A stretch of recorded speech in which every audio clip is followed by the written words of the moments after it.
जय हिंद दोस्तों, आप सभी का गांव तक 3.0 में बहुत बहुत स्वागत है। तो फ्रेंड्स, जैसा कि आप सभी यहाँ पर देख पा रहे होंगे, आप सभी जानते हैं कि काउंसलिंग का रिजल्ट जो है वो डिक्लेयर हो चुका है और आप सभी ने अपना रिजल्ट चेक कर लिया होगा। लगातार छात्र छात्राओं के कमेंट्स आ रहे हैं, सर क्या कॉलेज चेंज हो सकता है? हमने तो फर्स्ट चॉइस डाला था, सेकंड मिला है, क्या हम कॉलेज ट्रांसफ़र कर सकते हैं, कॉलेज चॉइस कर सकते हैं या फिर इसको एडमिशन को स्किप कर सकते हैं? बहुत सारे सवाल हैं आप सभी के। और जिनको कॉलेज अलाउट नहीं हुआ है उनको क्या करना है, आगे क्या करने वाले हैं, क्या कॉलेज आगे अलाउट होगा नहीं होगा, कौन से कॉलेज सिलेक्ट करने होंगे, सारी डिटेल में आपको जानकारी मिलने वाली है, क्योंकि आप सभी में से लगातार छात्र छात्राओं के कमेंट्स आ रहे थे। जैसा कि आप सभी यहाँ पर देख पा रहे होंगे, आज आप सभी का फर्स्ट राउंड का काउंसलिंग का रिजल्ट डिक्लेयर हो चुका है और आप सभी ने लगभग चेक कर लिया होगा। नहीं किया है तो लॉगिन करके आप चेक कर सकते हैं, ग्रुप में लिंक दिया हुआ है। अब बात आते हैं फ्रेंड्स, यहाँ पर सबसे पहले जो आप सभी में से लगातार छात्र छात्राओं के इस तरीके से मैसेज और कॉल्स और कमेंट्स आ रहे हैं कि सर मुझे कॉलेज ITOT लखनऊ मिला है, मान के चलिए XYZ आपको कोई भी कॉलेज मिला है और आप चाहते हैं कि मुझे वो मिलना चाहिए था, मैंने फर्स्ट चॉइस कुछ और डाली थी लेकिन कॉलेज कुछ और अलाउट हुआ है, यानी आपकी जो चॉइस थी वो कोई और थी और आपको फर्स्ट सेकंड थर्ड में से कोई भी कॉलेज अलाउट कर दिया गया। अब आप चाह रहे हैं कि सर आगे क्या करना है, क्या कॉलेज फर्स्ट चॉइस मुझे मिल सकता है, नहीं मिलेगा? तो सबसे पहले फ्रेंड्स मैं आपको क्लियर कर दूं, इस तरीके से मान लीजिए आपने कॉलेज अलॉटमेंट लेटर भी डाउनलोड कर लिया होगा, तो ये आप सब यहाँ पर देख पा रहे हैं, इनको कॉलेज अलाउट हुआ, लेकिन हुआ कौन सा? लखनऊ ITOT, लेकिन इनको चाहते कौन से हैं? देहरादून। तो ऐसे बहुत सारे स्टूडेंट हैं, बहुत सारे स्टूडेंट्स के सवाल हैं और ये आप देख पा रहे होंगे इस तरीके से। बहुत सारे स्टूडेंट्स के ये भी कमेंट आ रहे हैं कि सर हमको जनरल कैटेगरी दिखा रहा है, किसी को OBC दिखा रहा है, मतलब OBC कैंडिडेट है तो जनरल दिखा रहा है, EWS कैंडिडेट है तो भी जनरल दिखा रहा है, कुछ का SC है तो उनको भी जनरल दिखा रहा है। तो वो क्लियर कर देता हूँ फ्रेंड्स। देखिए सबसे पहले मैं आपको यहाँ पर देख पा रहा हूँ, ऊपर की तरफ आपको यहाँ पर कैटेगरी आपकी मेंशन होगी, यानी आप OBC SC ST से हैं, जनरल से हैं, तो वो आपको मेंशन दिया गया होगा और उसके बाद ट्रेड दी गई है। उसके बाद आपको कौन सा कॉलेज और किस कैटेगरी में मिला है वो आप सभी यहाँ पर देख पा रहे। तो इनको NSTI देहरादून मिला है, तो इनकी फर्स्ट चॉइस देहरादून थी तो इनको मिल गया, लेकिन इन्होंने जो है फर्स्ट चॉइस देहरादून मिला है बट इनको जनरल कोटा की सीट मिली है। यानी कि जनरल कोटा की सीट कैसे मिली है इनको? इनका जो स्कोर था वो जनरल की जो कट ऑफ लगाई गई है उसके अकॉर्डिंग इनको जनरल की सीट इन्होंने जो है कवर कर ली है, यानी जनरल की एक सीट इन्होंने अपने नाम कर ली है। तो ये आप सभी को ध्यान रखना है। तो सीधा सीधा कहते हैं कि जनरल की सीट खा चुके हैं ये, तो ये आप सभी को यहाँ पर ध्यान रखना है, क्योंकि इनका स्कोर हाईएस्ट था और इसी वजह से इन्होंने जनरल कोटा की सीट ली है। तो इसी प्रकार से SC ST और भी जो कैंडिडेट हैं उन्होंने उनके आगे यदि कोटा जनरल लिखा रहा है तो बिल्कुल भी परेशान नहीं होना है, यानी कि आपने हाईएस्ट स्कोर था आपका, इसलिए आपको जनरल की सीट दे दी गई। बाकी आपको नेक्स्ट जो कैटेगरी है बात करेंगे, बहुत सारे छात्र छात्राओं के सवाल आ रहे हैं। देखिए सभी का डाउट क्लियर करने वाला हूँ, धीरे धीरे से होगा। और आप चैनल पर नए हैं तो चैनल को सब्सक्राइब कर सकते हैं, क्योंकि बहुत सारे कैंडिडेट के पास जो है इन्फॉर्मेशन नहीं पहुंच पाती है और गलत चॉइस कर लेते हैं। जिनका नहीं हुआ है वो आप सब यहाँ पर देख पा रहे होंगे, इस तरीके से लिखा आ रहा है कि यहाँ पर आपका जो है नो सीट अवेलेबल पर your selected institute in general reservation, please try again round, मतलब कि आपको नेक्स्ट राउंड में ट्राई करना है। बहुत सारे कैंडिडेट का आ रहा है कि सर नहीं मिल पाया है, क्या करना है, आगे क्या करें, तो वो सारी चीज़ें हैं। नहीं मिला है, आपको परेशान नहीं होना है। अभी जो है मैंने आपको पहले ही बताया था कि आधी सीटों पर आपका काउंसलिंग हुआ था फर्स्ट राउंड का, आधी जो सीटें हैं वो बची हुई हैं, वो उसके सेकंड राउंड आपका कराया जाएगा।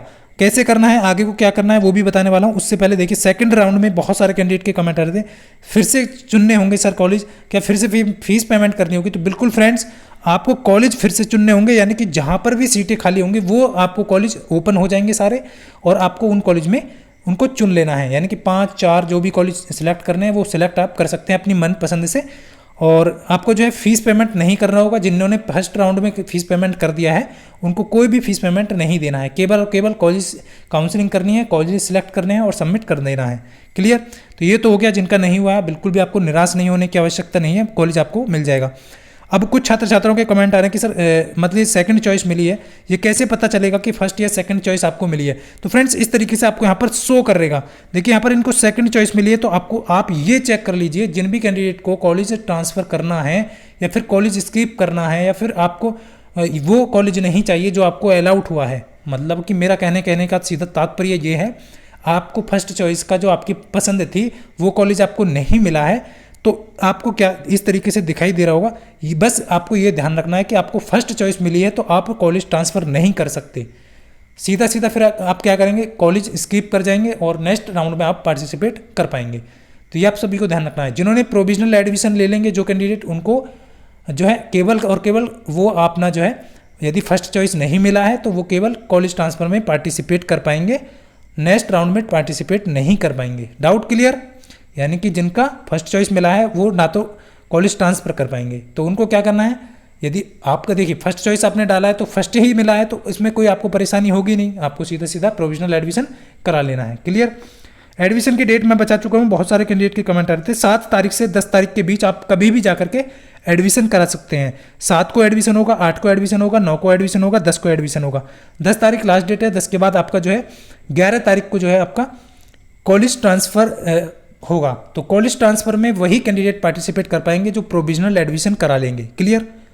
यानी कि जिनका प्रोविजनल एडमिशन हो जाएगा वही कैंडिडेट जो है कॉलेज ट्रांसफ़र में पार्टिसिपेट कर पाएंगे। बाकी सभी कैंडिडेट ध्यान रखना पार्टिसिपेट नहीं कर सकते हैं। और जो कैंडिडेट कॉलेज स्किप कर जाएंगे, यानी ना तो उन्होंने प्रोविजनल एडमिशन कराया है तो उनको क्या है नेक्स्ट राउंड में मौका मिलेगा।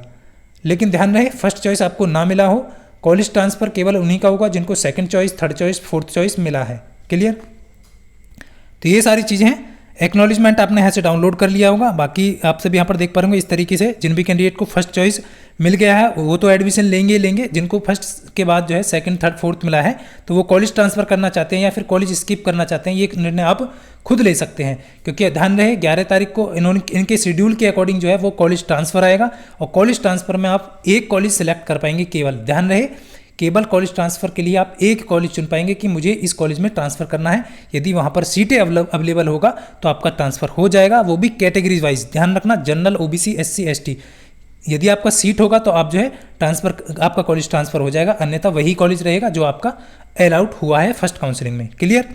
तो ये सारी चीज़ें हैं। बहुत सारे छात्र छात्राओं के कमेंट्स आ रहे हैं कि कम नंबर पे भी कॉलेज अलाउड हो गया। बिल्कुल 38 पे भी आपको मैं क्लियर कर दूं ओबीसी में, जो कि आप देख पा रहे होंगे स्केट्रियल प्रैक्टिस जो है स्टेनोग्राफर जो होता है वो आपका जो है कॉलेज अलाउड हुआ है, लेकिन ओबीसी ट्रेड में हुआ है, आईटीओटी लखनऊ मिला है। बहुत सारे कैंडिडेट को इस तरीके से जो है अलाउड हुआ है। तो इसको लेकर के आपको बिल्कुल परेशान नहीं होना है। ये सारी चीज़ें हैं। ये एनएसटी जयपुर जो है अलाउड हुआ है, इस तरीके से आप देख पा रहे होंगे इनको। क्लियर? बाकी सारी चीज़ें हैं। अब एडमिशन लेना ले इसको लेकर के भी मैं बता चुका हूँ। आपको खुद का ये निर्णय है कि आपको एडमिशन लेना है नहीं लेना है, क्योंकि कॉलेज ट्रांसफ़र में केवल आप एक कॉलेज सेलेक्ट कर पाएंगे और सेकंड राउंड में आप जो है यदि सीटें अवेलेबल होंगी तो एक से ज़्यादा कॉलेज चुन सकते हैं। तो ये सारी इन्फॉर्मेशन थी। उम्मीद करता हूँ आप सभी अच्छे से समझ पाए होंगे, सारे डाउट आपके क्लियर हो गए होंगे। नेक्स्ट राउंड आपका 15 तारीख से होगा। ध्यान रहे फ्रेंड्स, जितने भी कैंडिडेट के कमेंट आ रहे थे तो नेक्स्ट जो राउंड है वो 15 तारीख से होगा। क्लियर? तो ये सारी चीज़ें हैं जो आप सभी को बतानी थी। उम्मीद करता हूँ आप सभी अच्छे से समझ पाए होंगे। मिलता हूँ नेक्स्ट वीडियो में, तब तक के लिए सभी को जय हिंद, वंदे मातरम।